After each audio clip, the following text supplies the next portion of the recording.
Congrats నాన్న, ఇంకా ఇలాంటివి చాలా గెలవాలి. చాలా ప్రౌడ్ గా ఉంది. ఈ అన్న ఆశయాన్ని నిలబెడుతున్నావురా. యాంద్రా మీ హడావడి?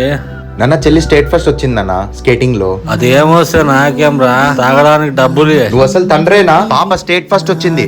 ఈ రోజు నీ కూతురు ఏం సాధించిందో నువ్వు గుర్తుపట్టలేని స్థితిలో ఉన్నావు. ఈ రోజు ఏదేదో చేయాలని చాలా ఆశలుండేవి, కానీ నాకెవరూ తోడలేరు. అందుకే నా చెల్లెలకి ఆ పరిస్థితి రాకూడదనే నేను ఈ రోజు ఇంత కష్టపడుతున్నా. ఇంట్లో పిల్లల టాలెంట్ ఏందో గుర్తుపట్టి ఎంకరేజ్ చేయాల్సిందే అమ్మా నాన్న. అలాంటిది వాళ్ళే పట్టించుకోకపోవడం వల్ల ఇలాంటి పిల్లలు చాలా మంది వెనకపడిపోయారు. అందులో నేనొక్కడిని. ఈ కాలంలో తల్లిదండ్రులకి మంచి పిల్లలు పుట్టడం కూడా ఒక అదృష్టం. అలాంటిది ఆ పిల్లలకి మంచి అమ్మా నాన్న దొరకడం కూడా ఒక అదృష్టం.